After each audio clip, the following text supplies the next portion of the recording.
ಈ ವಿಡಿಯೋದಲ್ಲಿ ನಾವು ಒಂದು ಪವರ್ಫುಲ್ ರೂಟೀನ್ ನಿರ್ಮಾಣ ಮಾಡೋಣ. ಇದು ನಮ್ಮ ಪೂರ್ತಿ ಜೀವನವನ್ನು ಸರಿಯಾಗಿ ಯುಟಿಲೈಸ್ ಮಾಡುತ್ತೆ, ಜೊತೆಗೆ ನಮ್ಮನ್ನ ಎನರ್ಜೆಟಿಕ್, ಪ್ರೊಡಕ್ಟಿವ್, ಡಿಸಿಪ್ಲಿನ್ ವ್ಯಕ್ತಿಯನ್ನಾಗಿ ನಿರ್ಮಾಣ ಮಾಡುತ್ತೆ. ನೋಡಿ, ದಿನದ ಪ್ರಾರಂಭ ಬೆಳಿಗ್ಗೆಯಿಂದ ಆಗುತ್ತೆ.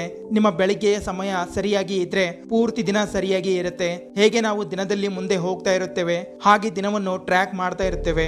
ಬೆಳಿಗ್ಗೆಯಿಂದ ನಾವು ಏನೆಲ್ಲ ಮಾಡಿದ್ದೇವೆ ಅನ್ನೋದು, ಮೊದಲು ನಾವು ಏನಾದ್ರೂ ಕೆಲಸ ಮಾಡಿದ್ರೆ ಮುಂದೆ ಕೂಡ ನಮಗೆ ಏನಾದ್ರೂ ಕೆಲಸ ಮಾಡಲು ಮೋಟಿವೇಶನ್ ಸಿಗುತ್ತೆ. ಇಲ್ಲ ಅಂದ್ರೆ ಆ ಮೋಟಿವೇಶನ್ ಸಿಗೋದಿಲ್ಲ.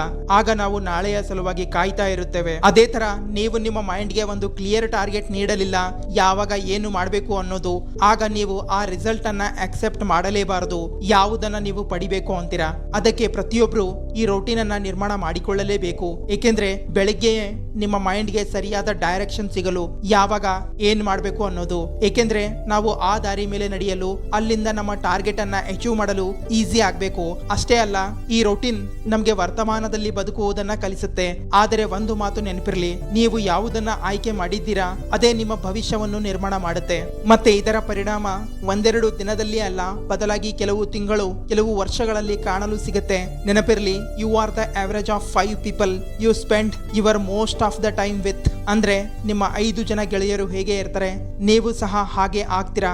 ಅದಕ್ಕೆ ಯಾವುದನ್ನ ನೀವು ಆಯ್ಕೆ ಮಾಡ್ತಾ ಇದ್ದೀರಾ, ಸ್ವಲ್ಪ ಅದರ ಮೇಲೆ ಗಮನ ಕೊಡಿ. ಹಾಗಿದ್ರೆ ನಾವು ಇವತ್ತಿನ ವಿಡಿಯೋದಲ್ಲಿ ಈ 7 ಪಿಲ್ಲರ್ಸ್ ಗಳ ಬಗ್ಗೆ ತಿಳಿಯೋಣ. 1. Wake up early morning, physical activities, eat healthy, study, B consistent, enjoyment, sleep. ಒಂದ್ ವೇಳೆ ನೀವು ಈ ರೂಟೀನ್ ಅನ್ನ ಜೀವನದಲ್ಲಿ ಅಳವಡಿಸಿಕೊಂಡ್ರೆ ಎಕ್ಸಾಮ್ಸ್ ನಲ್ಲೇ ಅಲ್ಲ, ಬದಲಾಗಿ ಜೀವನದಲ್ಲೂ ಮುಂದೆ ಹೋಗ್ತೀರಾ. ಅದಕ್ಕೆ ಪೂರ್ತಿ ವಿಡಿಯೋ ಎಂಡ್ ವರೆಗೆ ನೋಡಿ. ಈಗ ನೀವು 2 ತರದ ರೂಟೀನ್ ನಿರ್ಮಾಣ ಮಾಡಿಕೊಳ್ಳಬಹುದು.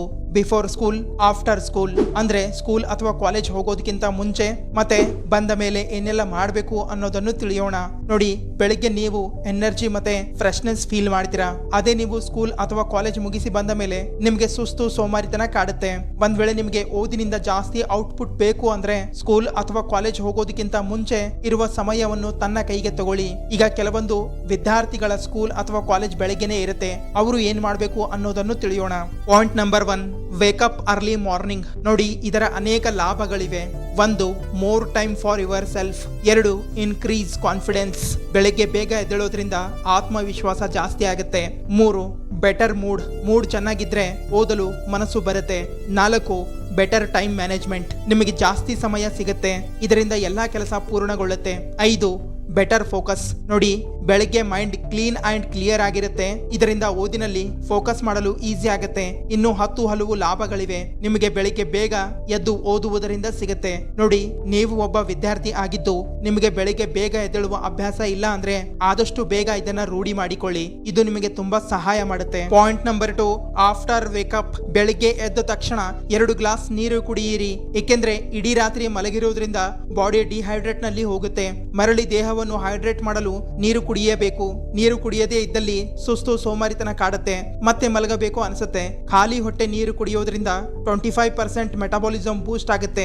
ಇದು ದೇಹದಲ್ಲಿ ಶಕ್ತಿ ಹೆಚ್ಚಿಸುತ್ತೆ, ಜೊತೆಗೆ RBC ಕೌಂಟ್ಸ್ ಜಾಸ್ತಿ ಆಗುತ್ತೆ. ಇದು ರಕ್ತದಲ್ಲಿನ ಆಕ್ಸಿಜನ್ ಅನ್ನ ಸುಧಾರಣೆ ಮಾಡುತ್ತೆ, ಇದರಿಂದ ಎನರ್ಜಿ ಲೆವೆಲ್ ಜಾಸ್ತಿ ಆಗುತ್ತೆ. ಜೊತೆಗೆ ದೇಹದಲ್ಲಿ ಮೆಟಾಬಾಲಿಸಮ್ ಪ್ರಕ್ರಿಯೆ ನಡೆಯುವಾಗ ಕೆಲವೊಂದು ಟಾಕ್ಸಿಕ್ ಪ್ರೊಡ್ಯೂಸ್ ಮಾಡುತ್ತೆ, ಅದಕ್ಕೆ ದೇಹವನ್ನು ಡಿಟಾಕ್ಸಿಫೈ ಮಾಡಲು ನೀರು ಕುಡಿಯೋದು ಇಂಪಾರ್ಟೆಂಟ್ ಆಗಿರುತ್ತೆ. ನಂತರ ನೀವು ಫ್ರೆಶ್ ಆಗಬೇಕು. ಈಗ ನಿಮಗೆ ಎನರ್ಜಿ ಮತ್ತೆ ಫ್ರೆಶ್ ನ ಅನುಭವ ಆಗುತ್ತೆ. ಈಗ ನಿಮ್ಮ ಸ್ಕೂಲ್ ಅಥವಾ ಕಾಲೇಜ್ ಹೋಗುವ ಸಮಯ ಆದ್ರೆ ಸ್ಕೂಲ್ ಅಥವಾ ಕಾಲೇಜ್ಗೆ ಹೋಗಬಹುದು. ಇಲ್ಲ, ನಿಮ್ಮ ಬಳಿ ಸಮಯ ಇದ್ರೆ 1 ರಿಂದ 2 ಗಂಟೆ ಸ್ಟಡಿ ಮಾಡಬಹುದು. ಅಂದ ಹಾಗೆ ಓದುವುದಕ್ಕಿಂತ ಮುಂಚೆ ಪ್ರಾಣಾಯಾಮ ಮಾಡಿದ್ರೆ ಫೋಕಸ್ ಇನ್ನೂ ಜಾಸ್ತಿ ಆಗುತ್ತೆ. ಓದಿದ ನಂತರ ಸಮಯ ಸಿಕ್ಕರೆ ಎಕ್ಸರ್ಸೈಸ್ ಮಾಡಿ, ಇಲ್ಲ ಅಂದ್ರೆ ಇದನ್ನ ಸಂಜೆ ಮಾಡಬಹುದು. ನಂತರ ಬ್ರೇಕ್ಫಾಸ್ಟ್ ಮಾಡಿ ರೆಡಿಯಾಗಿ ಸ್ಕೂಲ್ ಅಥವಾ ಕಾಲೇಜ್ಗೆ ಹೋಗಬಹುದು. ಇಲ್ಲಿವರೆಗೆ ನಿಮ್ಮ ಮಾರ್ನಿಂಗ್ ಟಾಸ್ಕ್ ಕಂಪ್ಲೀಟ್ ಆಗುತ್ತೆ. ಈಗ ಸ್ಕೂಲ್ ಅಥವಾ ಕಾಲೇಜ್ ನಿಂದ ಬಂದ ಮೇಲೆ ಏನೆಲ್ಲ ಮಾಡಬೇಕು ಅನ್ನೋದನ್ನು ತಿಳಿಯೋಣ. ಸ್ಕೂಲ್ ಅಥವಾ ಕಾಲೇಜ್ ನಿಂದ ಬಂದ ನಂತರ ಹಸಿವು ಆದ್ರೆ ಊಟ ಮಾಡಿ, 10 ನಿಮಿಷ ಇಲ್ಲ 1 ಗಂಟೆ ರೆಸ್ಟ್ ಮಾಡಿ, ಇಲ್ಲ ಬೇರೆ ಆಕ್ಟಿವಿಟೀಸ್ ಇದ್ರೆ ಅದನ್ನ ಮಾಡಿ. ಉದಾಹರಣೆಗೆ ಮನೆ ಕೆಲಸ ಇದ್ರೆ ಅದನ್ನ ಕಂಪ್ಲೀಟ್ ಮಾಡಿ, ಹಾಡು ಕೇಳೋದು, ಫ್ಯಾಮಿಲಿ ಫ್ರೆಂಡ್ ಜೊತೆಗೆ ಮಾತಾಡೋದು ಇತ್ಯಾದಿ. ಏಕೆಂದ್ರೆ ಸ್ಕೂಲ್ ಅಥವಾ ಕಾಲೇಜ್ ನಿಂದ ಬಂದ ಮೇಲೆ ಸುಸ್ತು ಆಗುತ್ತೆ, ಇಲ್ಲ ಮೈಂಡ್ ನಲ್ಲಿ ಗೊಂದಲ ಇರುತ್ತೆ. ಅದಕ್ಕೆ ಸ್ವಲ್ಪ ರೆಸ್ಟ್ ಮಾಡಿ, ಮೈಂಡ್ ಫ್ರೀ ಆಗುತ್ತೆ. ನಂತರ ಟೈಮರ್ ಸೆಟ್ ಮಾಡಿ 2 ಗಂಟೆ ಸ್ಟಡಿ ಮಾಡಿ ಮತ್ತೆ 2 ಗಂಟೆ ಫ್ರೀ ಆಗಿ ಈ ಸಮಯದಲ್ಲಿ ಏನೆಲ್ಲ ಮಾಡಬೇಕು ಅದನ್ನ ಮಾಡಿ. ಈ ಸಮಯ 4 ಗಂಟೆಯಿಂದ 6 ಗಂಟೆ ಮಧ್ಯದಲ್ಲಿ ಇರಬೇಕು. ನೋಡಿ, ನೀವು ಬೇಗ ಸ್ಕೂಲ್ ಅಥವಾ ಕಾಲೇಜ್ನಿಂದ ಬಂದ್ರೆ ನಿಮ್ಮ ಬಳಿ ಸಮಯ ಇರುತ್ತೆ. ಇಲ್ಲ, ನೀವು 5ರಿಂದ 6 ಗಂಟೆಗೆ ಮನೆಗೆ ಬಂದ್ರೆ ನಿಮ್ಮ ಹತ್ತಿರ ಸಮಯ ಇರೋದಿಲ್ಲ. ಅದಕ್ಕೆ ಆಗ ಓದಲು ಆಸಕ್ತಿ ಇದ್ರೆ ಇನ್ನೂ 1 ಗಂಟೆ ಓದಬಹುದು. ಇಲ್ಲ ಅಂದ್ರೆ ನಿಮ್ಮ ಇಷ್ಟದಂತೆ ಟೈಮ್ ಫ್ರೀ ಮಾಡಿಕೊಂಡು ಓದಬಹುದು. ಅದೇ ನೀವು ಸ್ಕೂಲ್ ಅಥವಾ ಕಾಲೇಜ್ನಿಂದ ಬೇಗ ಬಂದ್ರೆ ಇದನ್ನ ಕಂಪ್ಲೀಟ್ ಮಾಡಬಹುದು. ಅಥವಾ ಯಾರು ಬೆಳಿಗ್ಗೆ ಓದಲಿಲ್ಲ ಅವರು ಇದನ್ನ ಸಂಜೆ ಕಂಪ್ಲೀಟ್ ಮಾಡಬಹುದು. ಈಗ 2 ಪ್ರಕಾರದ ವಿದ್ಯಾರ್ಥಿಗಳಿಗೆ ಮಾರ್ನಿಂಗ್ ನಿಂದ ಆಫ್ಟರ್ನೂನ್ ವರೆಗೆ 2 ಗಂಟೆಯ ಸ್ಟಡಿ ಕಂಪ್ಲೀಟ್ ಆಗುತ್ತೆ.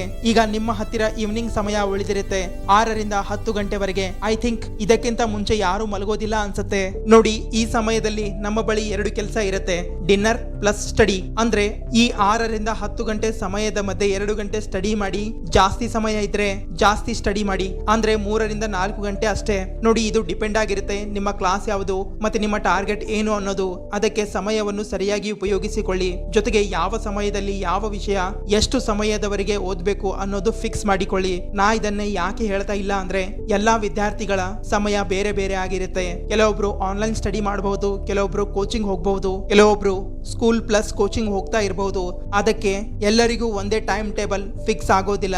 ಅದಕ್ಕೆ ನೀವೇ ಇದನ್ನ ಸೆಟ್ ಮಾಡಿಕೊಳ್ಳಿ. ನೋಡಿ, ಪ್ರತಿಯೊಬ್ಬ ವಿದ್ಯಾರ್ಥಿಯ ರೂಟೀನ್ ಬೇರೆ ಬೇರೆ ಆಗಿರುತ್ತೆ. ಅದಕ್ಕೆ ಇದನ್ನ ಅರ್ಥ ಮಾಡಿಕೊಳ್ಳಿ. ಒಂದ್ ವೇಳೆ ನಿಮಗೆ ಹಾರ್ಡ್ ಸಬ್ಜೆಕ್ಟ್ ಓದುವುದು ಇದ್ರೆ ಆಗ ಓದಿ.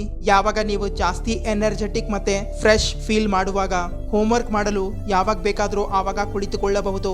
ಇದರಿಂದ ನೋಟ್ಸ್ ರೆಡಿ ಮಾಡಿಕೊಳ್ಳಲು ಸಮಸ್ಯೆ ಆಗೋದಿಲ್ಲ. ಒಂದ್ ವೇಳೆ ಕ್ವಶನ್ ಸಾಲ್ವ್ ಮಾಡುವುದು ಇದ್ರೆ ಇದಕ್ಕೂ ಫ್ರೆಶ್ ಮೈಂಡ್ ಬೇಕು. ರಿವಿಷನ್ ಮಾಡಲು ಫ್ರೆಶ್ ಮೈಂಡ್ ಬೇಕು. ಅದಕ್ಕೆ ನೀವು ಬೆಳಿಗ್ಗೆ ಸಮಯ ಆಯ್ಕೆ ಮಾಡಿದ್ರೆ ಉತ್ತಮ ಆಗಿರುತ್ತೆ. ಇಲ್ಲ ರಾತ್ರಿ ಸಮಯ ಉತ್ತಮ ಆಗಿದ್ರೆ ಅದನ್ನ ಆಯ್ಕೆ ಮಾಡಿಕೊಳ್ಳಿ. ಆದರೆ ನಿಮಗಿದು ಗೊತ್ತಾ, ನಿಮ್ಮ ಮೈಂಡ್ ಯಾವಾಗ ಗೊಂದಲದಲ್ಲಿ ಇರುತ್ತೆ ಅಂತ. ಯಾವಾಗ ನೀವು ಸೋಷಿಯಲ್ ಮೀಡಿಯಾದಲ್ಲಿ ಟೈಮ್ ವೇಸ್ಟ್ ಮಾಡಿರ್ತೀರಾ ಆಗ ಇದರ ನಂತರ ನಿಮ್ಮ ಫೋಕಸ್ ಲೆವೆಲ್ ಕಡಿಮೆ ಆಗುತ್ತೆ. ಅದಕ್ಕೆ ಓದೋದಕ್ಕಿಂತ ಮುಂಚೆ ಈ ಎಲ್ಲಾ ವಿಷಯಗಳಿಂದ ದೂರ ಉಳಿಯೋದು ತುಂಬಾ ಮುಖ್ಯ ಆಗಿರುತ್ತೆ. ಹಾಗಿದ್ರೆ ಈಗ ಆ ಕಹಿ ಸತ್ಯವನ್ನು ತಿಳಿಯೋಣ. ಇದರಿಂದ ನೀವು ದೂರ ಇದ್ರಿ. ಟೈಮ್ ಟೇಬಲ್ ನಿರ್ಮಾಣ ಮಾಡುವುದು ಇಲ್ಲ ರೂಟೀನ್ ನಿರ್ಮಾಣ ಮಾಡುವುದು ಇದು ಡೇ ಮ್ಯಾನೇಜ್ಮೆಂಟ್ ನ ಕೇವಲ ಒಂದು ಭಾಗ ಆಗಿದೆ. ನೋಡಿ, ಟೈಮ್ ಮ್ಯಾನೇಜ್ಮೆಂಟ್ ಸಲುವಾಗಿ ರೂಟೀನ್ ನಿರ್ಮಾಣ ಮಾಡುವುದು ಅಂದ್ರೆ ಯಾವಾಗ ಏನೆಲ್ಲ ಮಾಡಬೇಕು ಅನ್ನೋದು ಫಿಕ್ಸ್ ಮಾಡಿಕೊಳ್ಳಿ. ಆದರೆ ಇದನ್ನ ಕನ್ಸಿಸ್ಟೆಂಟ್ಲಿ ಫಾಲೋ ಮಾಡಬೇಕು ಅಂದಾಗ ನಾವು ಫೇಲ್ ಆಗ್ತೀವಿ. ಯಾಕಂದ್ರೆ ನಾವು ಮೈಂಡ್ ಮ್ಯಾನೇಜ್ಮೆಂಟ್ ಮಾಡೋದೇ ಇಲ್ಲ. ಉದಾಹರಣೆಗೆ, ನೀವು ಬೆಳಿಗ್ಗೆ 5 ಗಂಟೆಗೆ ಎದ್ದೇಳಬೇಕು ಎಂದು ನಿರ್ಧಾರ ಮಾಡಿರ್ತೀರಾ. ಯಾವಾಗ ಬೇಗ ಎದ್ದೇಳುವ ಪ್ರಸಂಗ ಬರುತ್ತೆ ಆಗ ನಿಮ್ಮ ಮನಸ್ಸು ಇನ್ನೂ ಅರ್ಧ ಗಂಟೆ ಮಲ್ಕೋ ಅನ್ನುತ್ತೆ. ಮತ್ತೆ ನೀವು ಮಲ್ಕೊಳ್ತೀರಾ.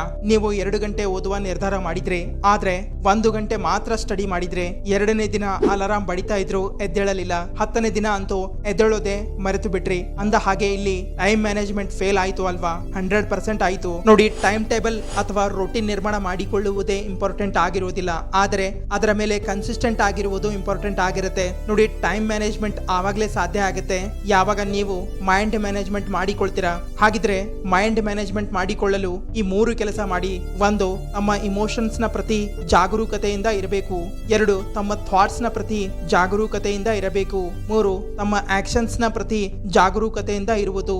ಅಂದ್ರೆ ಪ್ರತಿದಿನ ಕನ್ಸಿಸ್ಟೆನ್ಸಿಯಿಂದ ಓದಬೇಕು. ನೋಡಿ, ನಾವು ಪ್ರತಿಕ್ಷಣ ಏನಾದ್ರೂ ಕೆಲಸ ಮಾಡ್ತಾನೆ ಇರುತ್ತೇವೆ, ಆದ್ರೆ ನಾವು ಕೇವಲ ಇದನ್ನ ಗಮನಿಸಬೇಕು. ಅದನ್ನು ನಾವು ಕಾನ್ಶಿಯಸ್ ಆಗಿದ್ದು ಮಾಡ್ತಾ ಇದ್ದೇವಾ ಅಥವಾ ಇಲ್ಲ ಅನ್ನೋದು.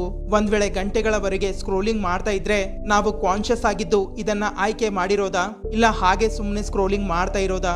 ಒಂದ್ ವೇಳೆ ನೀವು ಜಾಗರೂಕನಾಗಿದ್ರೆ ಸಮಯದ ಪ್ರಕಾರ ಕೆಲಸ ಮಾಡಲು ಪ್ರಾರಂಭ ಮಾಡ್ತೀರಾ. ಮತ್ತೆ ನಿಮ್ಮ ಟಾರ್ಗೆಟ್ ಏನೇ ಇರಲಿ, ನಿಮ್ಮ ಜಾಗರೂಕತೆ ಮತ್ತೆ ನಿಮ್ಮ ಕನ್ಸಿಸ್ಟೆನ್ಸಿಯೇ ನಿಮ್ಮನ್ನ ಅಲ್ಲಿವರೆಗೆ ತಗೊಂಡು ಹೋಗುತ್ತೆ. ಹಾಗಿದ್ರೆ ಈ ವಿಡಿಯೋ ಇಲ್ಲಿಗೆ ಮುಕ್ತಾಯ ಆಗುತ್ತೆ. ಈ ವಿಡಿಯೋ ಬಗ್ಗೆ ನಿಮ್ಮ ಅನಿಸಿಕೆ ಏನೇ ಇದ್ರೂ ಕಮೆಂಟ್ಸ್ ಮೂಲಕ ತಿಳಿಸಿ. ಹಾಗೆ ಚಾನಲ್ ಅನ್ನು ಸಬ್ಸ್ಕ್ರೈಬ್ ಮಾಡಿ, ಇನ್ಸ್ಟಾ ಪೇಜ್ ಅನ್ನು ಫಾಲೋ ಮಾಡಿ. ಬಾಯ್ ಬಾಯ್.